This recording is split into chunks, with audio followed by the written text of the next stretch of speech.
a.m. Good morning, Brian. How are you? I'm terrific, guys. It's good to be with you. Good to hear you. Well, Um, it's fun because the Bears won a game, right? And they yeah, of won it in course. the most unbelievable fashion known to man. I mean, they had the game won, and then they suddenly lost it, and then they suddenly won it. Yeah, they won it. They thought with the interception, they had a Byard got an interception, Edwards got an interception. One of them was good. You thought that was over. You saw an onside kick. You don't see those anymore.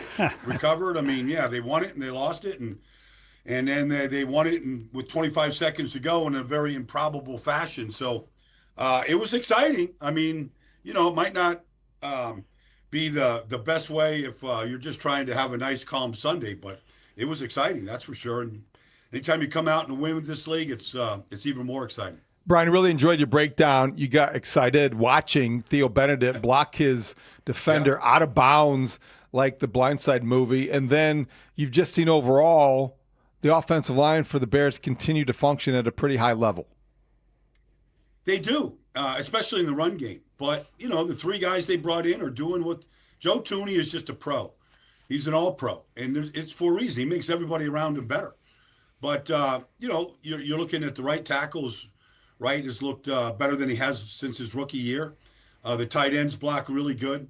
Doesn't seem to matter who they put in at running back right now. They're having, it's just a good looking operation, to be honest with you. They don't turn the ball over. They take care of the ball. They take it away. It's this is a well coached football team that looks like they have a chance to get better and better here. And now they face the Giants. They're back home for that matchup. What is your takeaway from what you saw last week? And weirdly, the Giants, even with guys you've heard of on that defensive line, they're not able to stop the run themselves, are they? They were terrible against San Francisco, and I said it in New York on Tuesday afternoon when I was talking to them. It was I mean, they got pushed around pretty good. I mean, it started with Dexter Lawrence against the backup center. He made a play on the second play of the game, and he didn't make another play the rest of the day. And they've got real problems with some attitudes just watching him play on the field. It's not going outside of Brian Burns. It's not going the way. And I think Abdul Carter is a good player. He's not in the stat sheet a lot, but he's a really good player. And he's going to have a good career. He knows how to play, but they're not getting much from the linebackers, from Kayvon Thibodeau. So that was disappointing. Then offensively, they score. They seem to score on the opening drive every week, and then they kind of go to sleep, and that's what they did. They just don't have a lot of talent around the quarterback, who's outstanding, and he's got a bright future. They just haven't supported him, with the injury to Malik Neighbors and Cam Scadaboo. They're just very thin in places that he can actually throw the ball. He's their best weapon as a runner and a thrower right now. We're talking with the Audacy NFL insider Brian Baldinger, and Insider Calls are brought to you by Nationwide. For your insurance and financial needs, Nationwide is on your side. Brian, in your mind, what did Kyle Manungai prove on Sunday? Well, he's got really good vision. He knows how to find a hole. He's got really good power. He got really good power. He broke a lot of tackles, and he's a tough guy to bring down to the ground. He's very determined. And the more they gave it to him, the better he got. He got the big, 39-yard run, late in the game when they needed it the most to flip the field position. It seemed like he wore those guys down on the other side of the field. Now, Cincinnati is, a long ways away from being a good defense. They're just not very sound in some of the things they do, and they got a lot of young players too. At least three rookies on that side of the ball. They're trying to figure it out. But I was impressed by just how consistent he was and how he protected the ball. You also seem to notice some growth from Theo Benedict. You loved the one play. I saw that.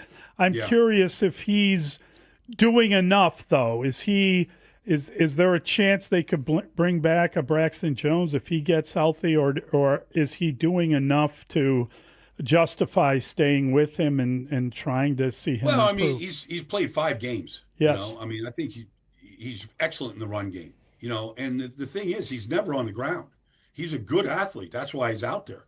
Not on the right side, not inside a guard. He's a good athlete.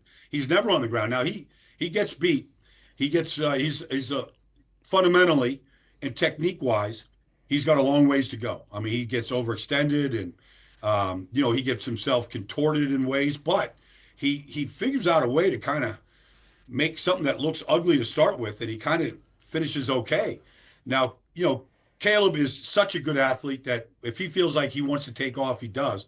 That's never helpful to a rookie left tackle from the University of British Columbia. You don't know where he's going to be sometimes, but that's Caleb. Like he gets to make those decisions because he makes a lot of great decisions, and he's an unbelievable athlete. But I like Theo. Like I think he stays attached. He stays on his feet. Like he plays hard. He's got to work on the fundamentals. Joseph Asai beats him around the corner, but he kind of stays attached to him.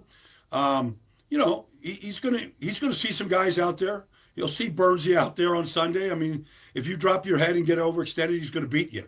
Like he's a great player. So he's just got to keep working at it. But I'm not down on him at all, and I think he's a real good prospect to work with. Colston Loveland is the NFC Offensive Player of the Week. Certainly the way that they won the game and the play that he made at the end of it put a punctuation. It really punctuated a great day. What do you see in him and his growth, and how much can one game like that spur a second half of the season where he's used a little bit more? And he will be. I mean, he can really run. He's very smooth. And, when he ran away from that defense after the safeties collided to win the game, like you can see, he's got breakaway speed. And he's a good target. He's a good blocker. I mean, he's an every down player. You can line him up at a true Y, like they do Cole Kmet, but he's a good blocker. But he's everything that you'd want. Now, Tyler Warren's got much better stats. That's fine. He's in a different type of offense. But I think the second half of the season, they should look for him more and call his play and call his number a lot more, because I think he's going to be really good after the catch, like we saw, in the game winner, but even in the first touchdown for 5 yards. He's very smooth in and out of his breaks, and he's a big body and a big target. I think he's got a real promising second half of the season coming.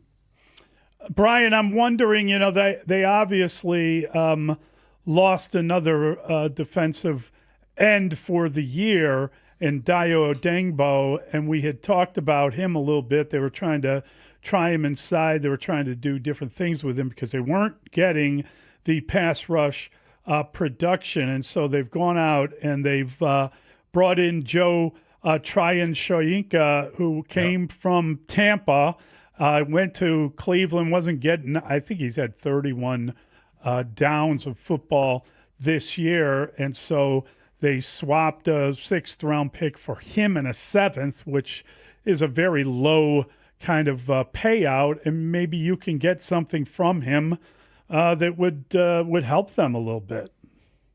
Well, I think Joe was a former first-round pick, late first-round pick, when he first came in the league. He got passed over by other guys in Tampa. Yaya Diaby beat him out, and other guys beat him out. They brought in Hassan Reddick back, so he went to Cleveland. They've got depth at defensive end there. So why would you take Myles Garrett off the field for anybody?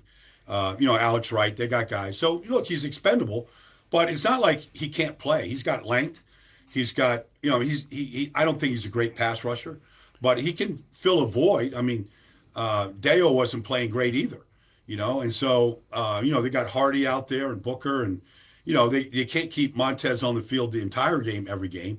Seems like they want to, but, they gotta, it's a long season. You gotta keep these guys fresh. You want to make a playoff push in December. You're going to have to keep those guys fresh up front. And so, I think Joe comes in and he plays a role. And if he can give him some juice, then I think it's a bonus to, especially when you consider what they had to give up to get him. Brian, zooming out away from the Bears, it was a very active trade deadline around the league. How good did the Colts become by trading for Sauce Gardner? And do you feel like that was a good trade for that team? I do. I saw the Colts against the Steelers last week, and I talked to Lou Anarumo, the defense coordinator. And as I was actually asking him about corners in general in the league, because it's a weak position around the league. And if you're a pigeon out there at a cornerback, the good teams are going right after you. I mean, Sean McVay won't wait. He'll just attack you. That's what the good teams do. Kyle Shanahan's going right after a pigeon. So if you can line up Travarius Ward, Kenny Moore, and Sauce Gardner, and you're going up against some of these elite teams right now in the AFC, whether it's Kansas City or Buffalo, like if you can hold up on the outside against elite receivers and great quarterbacks, Lamar Jackson, pick a name, it allows Lou to do a lot more. He can get as creative as any defensive coordinator in this league about blitzes, looks, fronts, personnel, but he needs guys to be able to hold up in order to do some of those things. And it's going to give Lou a lot more ammunition to get after some of these quarterbacks in the AFC.